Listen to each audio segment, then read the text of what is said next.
দর্শক, আজকের বিষয় জুলাই অভ্যুত্থানে নেতৃত্ব দেয়া সমন্বয়কদের সমন্বয়ে একটি রাজনৈতিক দলের আত্মপ্রকাশ। আর এই দলটিকে ঘিরে সাধারণ মানুষ কী ভাবছেন, চলুন জেনে আসি সাধারণ মানুষের প্রত্যাশা। গতানুগতিক যে রাজনৈতিক দলগুলো আমাদের এখানে ছিল তাদের মতো আচরণটা না করে, তারা যেন জনগণের কথা বলে, তারা যেন ছাত্রদের পাশে দাঁড়ায়, তারা যেন জনমানুষের পাশে দাঁড়ায়, এটা হলো আমাদের প্রত্যাশা। যেহেতু হলো তারা একটা দল গঠন করেছে, এটা খুবই সাধুবাদ পাওয়ার মতো, কিন্তু তাদের আচরণটাও সেরকম সাধুবাদ পাওয়ার মতো থাকতে হবে ভবিষ্যতে। আমাদের দেশে আসলে নতুন নেতৃত্ব সব সময়ই দরকার ছিল, যেহেতু এখন তরুণ ইয়াংরা রাজনীতিতে আসছে, এটা খুবই ইতিবাচক বিষয়। তারা খুবই সাংগঠনিক, আমরা চাই যে তারা দেশের মানুষের কথা বলুক। আমাদের আগের যে তথাকথিত রাজনীতিবিদ যারা ছিলেন বা রাজনৈতিক দল যেগুলো ছিল, তাদের মতো আচরণ না করে একটু সেখান থেকে বেরিয়ে এসে ভিন্ন আঙ্গিকে তারা ভাবুক। তাদের ভাবনায় যেন সবসময় মানুষের চিন্তা থাকে, দেশের মানুষ কিভাবে ভালো থাকবে। নতুন মানে আকর্ষণীয়, আনকরা মানে আকর্ষণীয়, তো এদেরকে ঘিরেও সাধারণ মানুষের একটা ব্যাপক প্রত্যাশা আছে যে দেশে একটা ইতিবাচক পরিবর্তন আসবে, রাজনীতির ক্ষেত্রে ইতিবাচক পরিবর্তন আসবে। কতটা মানুষের প্রত্যাশা পূরণ করতে পারবে সেটা সামনে দেখতে হবে, সময় সাপেক্ষ বিষয়। এখানে সবাই নতুন মুখ প্রায় বলা চলে, তো তারা কীভাবে দেশকে, জাতিকে নেতৃত্ব দিয়ে বাংলাদেশের রাজনীতিকে, বাংলাদেশের রাষ্ট্র ব্যবস্থাকে কোথায় নিয়ে যাবে, এটা একটা দেখার বিষয়। যেহেতু বাংলাদেশ একটি গণতান্ত্রিক দেশ, গণতন্ত্রের বিজয় আমরা কামনা করি, তাদেরকে আমরা স্বাগত জানাই এবং তাদের উত্তরোত্তর সাফল্য কামনা করি। রাজনৈতিক দলগুলো দীর্ঘদিন ধরে যে রাজনীতি করে আসছে, এই রাজনীতি এরা শুরু করছে, এরা শুরু করতে থাক। ওদের কাছে অবশ্যই ভালো প্রত্যাশা করি, অন্য অন্য দলেরও কাছে ভালো প্রত্যাশা করি। এটাই তো আমাদের প্রত্যাশা, ভালো কিছু করুক। বাংলাদেশের যে ছাত্র রাজনীতি আছে, ওনাদের এখানে যে সময় যে দেশে যাওয়ার যোগ্যতা সৃষ্টি হয়, আমার ভালো মনে হয় ওনারা যদি সময় পাশে থেকে এটা যদি মেনটেন করতো, কোনো দলমত যদি না করতো, তাহলে মনে হয় সবচেয়ে ভালো হতো। মানে ডক্টর ইউনূসের মাধ্যমে যদি কোনো দল গঠন হয়, আশা করি সেটা ভালো হবে। কারণ প্রিভিয়াস যে টাইমগুলো আমাদের গত টাইমে আমরা দেখলাম, এগুলো আসলে কারো কাছ থেকে প্রত্যাশিত ভালো কোনো কিছু পাওয়া যায় নাই। এখন নতুনের প্রতি ডিপেন্ড করা যায় আশা করি। আমাদের কথা অনুষ্ঠানে রাজশাহী থেকে স্বাগত জানাচ্ছি আমি বুলবুল হাবিব। আজ আত্মপ্রকাশ করতে যাচ্ছে নতুন রাজনৈতিক দল। নতুন রাজনৈতিক দলের কাছে রাজশাহীবাসীর কী প্রত্যাশা, সেটাই আমরা এখন জানবো। চলুন দর্শক জেনে আসি তারা কি বলছেন। আমাদের বাংলাদেশ থেকে যেরকম স্বৈরাচার চলে গেছে, একটা এরকম স্বৈরাচার না আসে, বাংলাদেশে উন্নয়ন হবে, বিশ্বের মধ্যে বাংলাদেশে তুলে ধরা যাবে, বাংলাদেশ মাথা উঁচু দাঁড়াতে পারবে। আর সর্বোপরি অন্যায়, অপরাধ, এইগুলো মানে দুর্নীতি দূর করতে হবে। দুর্নীতির কারণে আমাদের বাংলাদেশটা উন্নয়নশীল হলেও অনেক ক্ষেত্রে পিছিয়ে পড়তেছে। অন্য দেশের থেকে দেখা যাচ্ছে কি আমাদের দুর্নীতিগ্রস্ত দেশ, অপরাধ হচ্ছে, ক্রাইম হচ্ছে। সম্প্রতি আমাদের দেশে অনেক ক্রাইম, বিশেষ করে মেয়েদের নিয়ে বেশি সমস্যা হচ্ছে বর্তমানে। বেরোতে ভয় পাচ্ছে, আমাদের স্টুডেন্ট বেরোতে ভয় পাচ্ছে। এই সমস্যাটা কাটাতে হবে।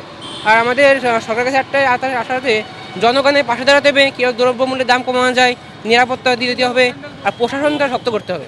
যারা নতুন দল হচ্ছে তাদের কাছে আমরা নতুন আশা করি, তারা যেন এই বিরাজনীতি থেকে সরে এসে সঠিক পথে আসতে পারে। আমাদের সমাজ, এই যে খেটে খাওয়া মানুষ, যারা আমরা সুন্দরভাবে চলতে পারি এবং সুন্দরভাবে বাজার হাট বা এই যে আইনশৃঙ্খলা পরিস্থিতি অবনতি ঘটেছে, সেই ক্ষেত্রে আমরা চাই যে সুন্দরভাবে তারা যেন এই জিনিসগুলোকে দেখে এবং তাদের কাছে আমরা এটা প্রত্যাশা করি।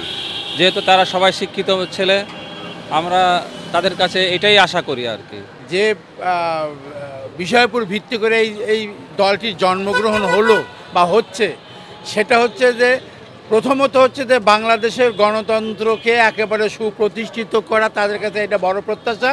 বাংলাদেশের মানুষের পক্ষে থাকুক, দ্রব্যমূল্য কমাক, গরিব মানুষ চলুক এবং খেটে খাওয়া মানুষগুলো এবং বেকার যে আমাদের লক্ষ লক্ষ ছাত্রগুলো আছে, তাদের কর্মসংস্থানের ব্যবস্থা হোক, এই প্রত্যাশা রাখি।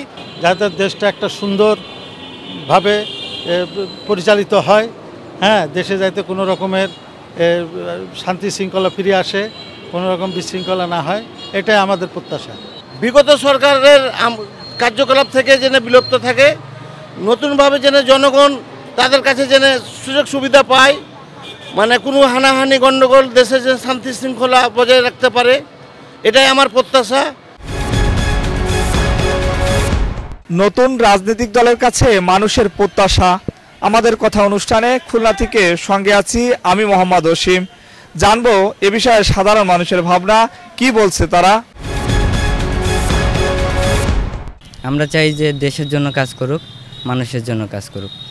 অন্য অন্য যে রাজনৈতিক দলগুলো আছে তাদের থেকে যেন ভিন্নভাবে কাজ করে। আমরা চাই যে দেশের সার্বিক কোনো জায়গায় কোনো বৈষম্য থাকবে না এবং দেশ দুর্নীতিমুক্ত হোক এবং এই দল যেন আরও ভালো কিছু করতে পারে, দেশের জন্য কল্যাণকর কিছু করতে পারে, সেই প্রত্যাশা আমরা রাখি। আমার কাছে ভালো হচ্ছে গণতান্ত্রিক দেশে ভিন্ন ভিন্ন দল আসলে থাকা উচিত, নতুন নতুন দল আসা উচিত।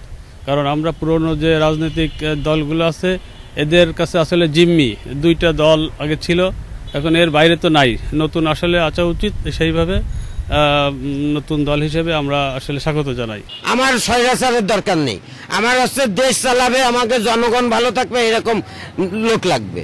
হ্যাঁ, বিএনপি থাকুক, ওই জামাত থাকুক, সবাই থাকুক, নতুন যে আসতেছে সেও থাকুক, সমস্যা নেই। আমাদের হচ্ছে দেশটা ভালো, আমরা দুইটা মানে মোটা ধানের চাল খাইতে পারবো, এটাই আছে আমাদের চাওয়া। আমাদের পাঁচতলা বাড়িরও দরকার নেই, ওই নিয়ে ওই বিদেশে টাকা থুয়ে আসবো সেটার দরকার নেই। একটা ভালো একটা দল চাই, যাদের দ্বারাই চলবে, যারা ভালোভাবে চালাতে পারবে তাদের চাই।